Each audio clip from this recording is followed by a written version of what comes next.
Hey, this is Sky. Welcome to my YouTube channel. I'm in the office, taking care of business, paying bills as usual, mind, body, and soul. This is how we get through.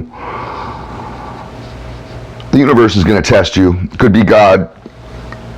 God's going to test you. Could be some puppet master that's running this simulation. However you look at it, I don't care what your philosophy is, but you're going to be tested. Especially when you go around start making these declarations. I'm going to get my life together. Universe is going to say, oh yeah?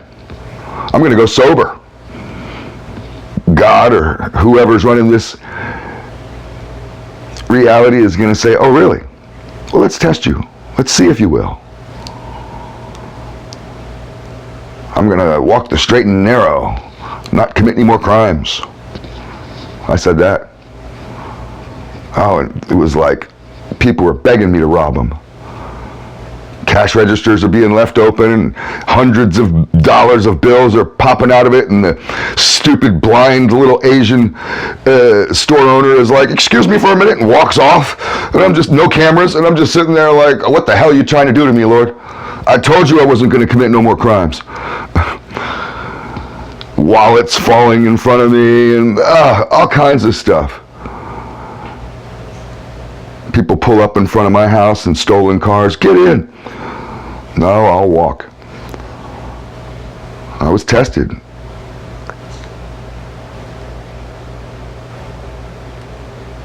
I used to sleep around with a lot of different women. I think a lot of young guys go through that. Or maybe I was good looking or just lucky. I don't know what it was.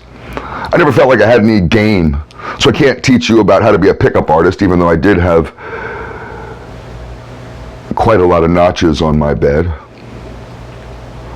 I'm not bragging about that. I look back on it kind of in shame. I don't know why we shame women for being sluts, but then we prop men up as if it's somehow a good thing.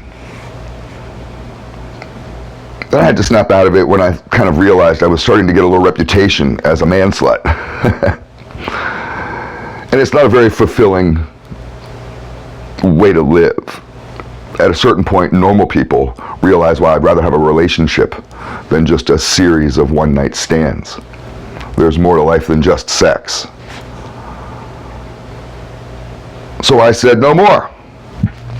I'm done with it. I'm going to not have any more one-night stands. That was my declaration. No more one-night stands. And I had a few, about 3 really funny scenarios, like immediately, where God was like, oh yeah? Well, let's see. Let's test you and see. So he's throwing pussy at me. And I had to dodge it, bat it back and forth like a tennis match. So I was on a date with this beautiful blonde chick. She was pretty sexy. Italian girl from New Jersey, moved down here. She had a bike. She rode a motorcycle. Some pink sport bike thing, but we were on my bike, cruising around, just going around town. Stopping here, stopping there. But then it really started to rain, like hardcore rain, where there was major rain clouds all throughout the region. So we said, but we still had some places to go. We were going to go a pretty good distance down south to a restaurant where she had some friends. So we stop off here and do the switcheroo with the vehicles. Let's get the truck, ditch the bike, no big deal. She goes into the hallway bathroom. We got a little skinny bathroom in the hallway. And comes out within, I don't know, a minute and a half, in and out. Not long enough to do anything, although not that I'm listening. But she came right out, butt naked, completely butt naked. Even took off her socks. Everything, she was as naked as you can be, holding her clothes in her hands. Just the day before, I told the universe, told God, no more one-night stands. I'm no longer going to be the whore of Babylon. I'm no longer going to sleep around. And here this beautiful blonde chick is just standing there naked. Obviously with an agenda, right? We're not going nowhere. I know what she wants to do. Like a punk, oh, you guys are going to be so bummed. I told her to go put her clothes back on. She was stunned. She was like, what? I don't think she'd ever been rejected by a guy in her life. Who would? Part of me today still wants to slap me and be like, what the hell is wrong with you? But I had to be true. I said it. Are you true to yourself or you lie to yourself? I don't lie to myself. I said I'm not going to sleep around no more. The universe said, well, let's test you. And I was dating pretty actively back then, and there was another girl that I had known who was in a band that I wasn't promoting that band. I was selling their CDs at the store that I had, my retail store. We closed that store down. People always ask me, when am I going to start it up again? I'm not. I would not start that store up again. But I appreciate that people liked it. And we go out on a date. And I didn't honestly really know what her relationship status was. However, I did know that she had been married before.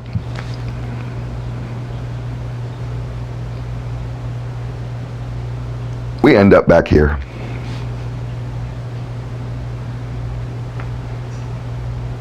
And she basically jumps my bones. And I'm trying to fight her off. I'm doing my best to fight her off. With my weak little noodle arms. No, no. And I got a text message. And I look over to see.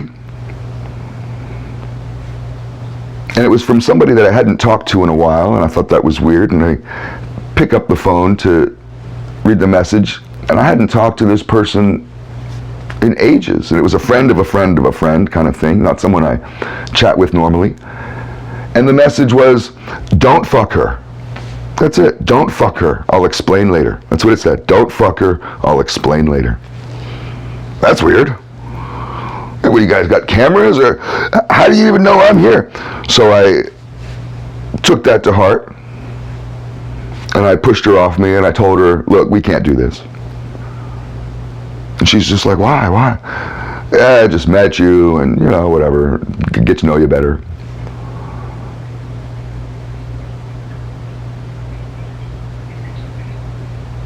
Funny thing, what drove her out of there, she went flying out. It wasn't the being rejected. It was ghost.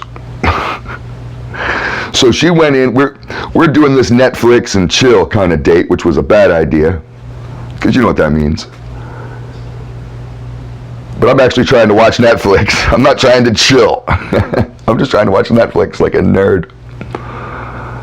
And I had already pushed her off me once and rejected the offer once. So she went in again a little bit later in the movie. And she's getting all kissy and close. And I had a coffee machine at that point on the counter, industrial one. I used to have it down at the, not at the store, but at our old shop. I don't even know how I got it, but I used to have a bunch of professional restaurant equipment. And I had this, it was like from Starbucks or that kind of thing, like a nice coffee maker. And the coffee pot fits firmly in that coffee maker, and the coffee maker was back on the counter, way on the counter, and I got a big counter.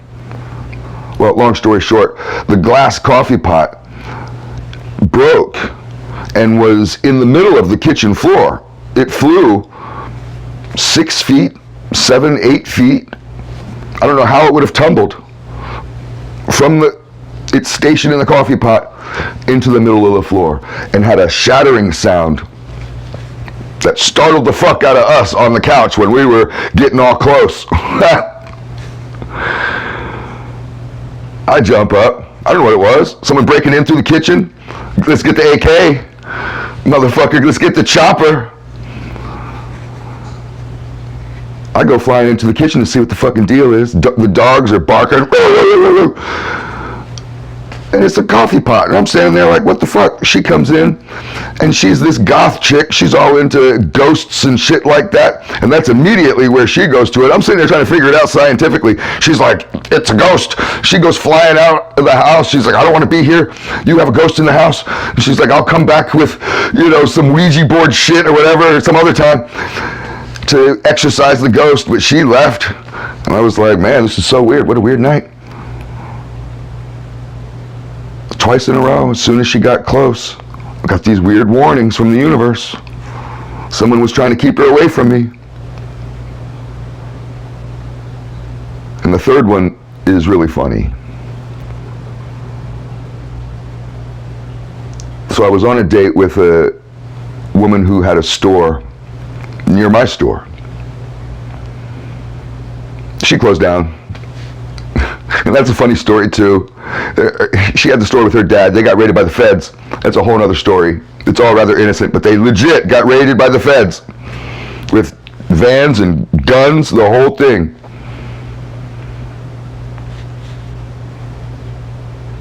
So I'm on a date with her. She lived in a big giant house in a gated community south. Took me forever to get there, and it was hard to figure it out. Once you get in these gated communities, the streets had funny names, and all the houses looked the same. Finally found her place. Ring the doorbell, and it's like one of these mansion doorbells. Bing, bong, bong, bing. It goes on and on. Finally, after a series of locks, you hear this big door open up, like a castle door. And she's smoking hot, wearing this strange outfit. It looked to me like a 1960s flight attendant's outfit. You may have to Google it if you're too young to imagine that, but it was a short little tiny skirt with a top, and they were attached, and the top kind of had short sleeves, almost like a sexy female military outfit, like the Andrew Sisters. That's another old reference. I know you don't know who the Andrew Sisters are. But the outfit was sexy. Put it at that. And she had a little hat on to match it. So she's like, come on in. And they got like a foyer. Isn't that what you call like the entranceway? I don't have that shit in my house. You walk in my door, you're right in the living room. Mansions, they have like an entranceway. So she had one of those. I think you call it a foyer. And she turns around and she's walking into her house. Big giant ceilings. And she's about 10 yards in front of me, maybe less. She bends over completely to her ankles, flips her skirt up. She's wearing no underwear. She grabs her butt cheeks and she spreads her butt cheeks open, showing me everything. Hello. and that's what I'm looking at. The fucking front door's still open. I'm standing in their foyer. And she's bent over in this gymnastics position, spreading herself. Just, welcome. Entranceway. And she looks back with this smile and then runs off around the corner into her bedroom. And you guys are going to hate me for this. You're going to hate me. I didn't follow her. I just stood there like a nerd. And after like a long time, she popped her head out and realized I wasn't playing no games. I wasn't following her. I wasn't interested. I wasn't there for that.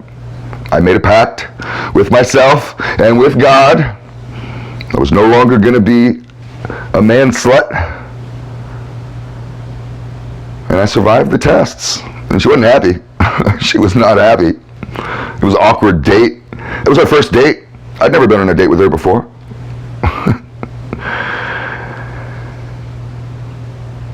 So if you make a declaration, you're going to be tested. Stay strong.